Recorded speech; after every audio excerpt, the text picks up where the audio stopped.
लेकिन Donald Trump को लगा था कि अयातुल्ला खामेनी को मार देंगे और उनकी मौत के बाद ईरान में शासन पलटने के बाद ही जो सत्ता है वो बदल जाएगी, लेकिन हुआ इसके उल्टा। 7 दिन हो गए हैं और वॉर लगातार जारी है। सुप्रीम लीडर खामेनी की मौत के बाद भी ईरान अमेरिका और इजराइल के सामने घुटने टेकने के बजाय मजबूती से खड़ा है। ऐसे में अब अमेरिका जमीन पर युद्ध लड़ने की तैयारी कर रहा है, लेकिन जमीन पर अमेरिका की ये लड़ाई ईरान के खिलाफ बहुत आसान नहीं रहने वाली है। और मैं ऐसा इसलिए कह रहा हूं क्योंकि ईरान ने एक ऐसी बिसात बिछाई हुई है जो America, Donald Trump, Israel, Netanyahu, इन सब की नाक में दम कर रहा है ईरान।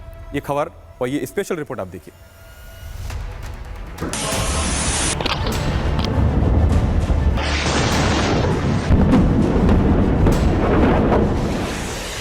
फरवरी को अमेरिका और इजराइल ने ईरान पर एयर स्ट्राइक से हमलों की शुरुआत की थी। हवाई हमलों में सबसे पहले ईरान के सैन्य ठिकाने और फिर खामेनी की सल्तनत के टॉप सिपाहियों को अमेरिका इजराइल ने तबाह कर दिया।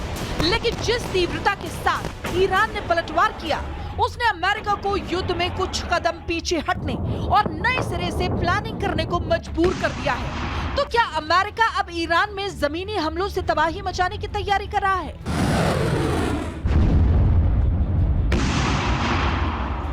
ये सवाल इसलिए क्योंकि युद्ध के महज 7 दिनों में ट्रंप खुद ईरान की मजबूती से डर गए हैं। They're tough and they want to fight. And they're calling, they're saying, how do we make a deal? I said, you're being a little bit late. And we want to fight now more than they do.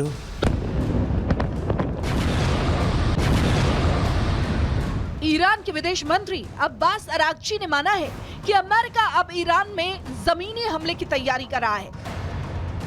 Israel और America मिलकर एक साथ हजारों सैनिक और विध्वंसक tanks Iran में भेज सकते हैं।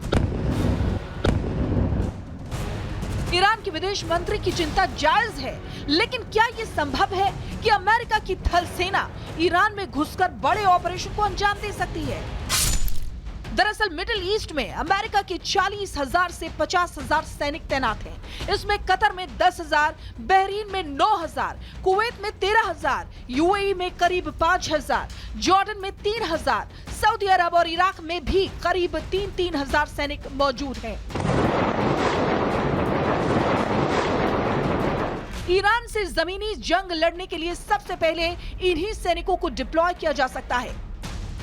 लेकिन ट्रंप ये भी जानते हैं कि मिडिल ईस्ट में तैनात महज 50,000 सैनिकों के जरिए ईरान पर पूरी तरह से चढ़ाई नहीं की जा सकती।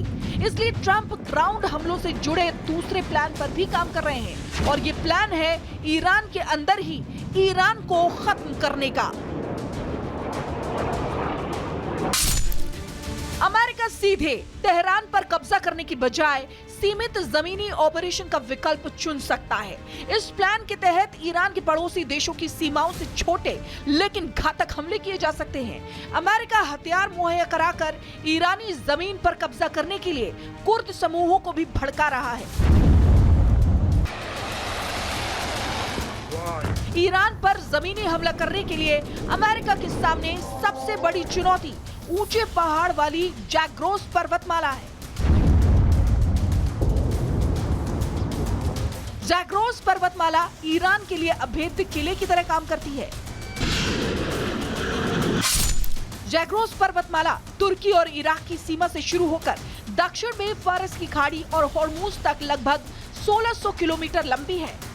पर्वतमाला की सबसे ऊंची चोटी जर्द कूह है, जो लगभग 13,848 फीट ऊंची है। पर्वतमाला कई जगहों पर 200 किलोमीटर से ज्यादा चौड़ी है। इसलिए इन ऊंची पहाड़ियों को भेदकर अमेरिकी टैंक्स और सैनिकों का ईरान में घुसना इतना भी आसान नहीं है। लेकिन ट्रंप की सड़क के सामने नामुमकिन भी कुछ नहीं। रिपोर्ट्स के मुताबिक युद्ध के 170 से ज्यादा घंटों में अमेरिका के 33,927 करोड़ रुपए से ज्यादा खाक हो चुके हैं। युद्ध में अमेरिका के हर दिन करीब 8,000 करोड़ रुपए से ज्यादा खर्च हो रहे हैं। इसलिए ट्रंप रणनीति बदलने को मजबूर हो गए हैं। Bureau report, Republic Bharat.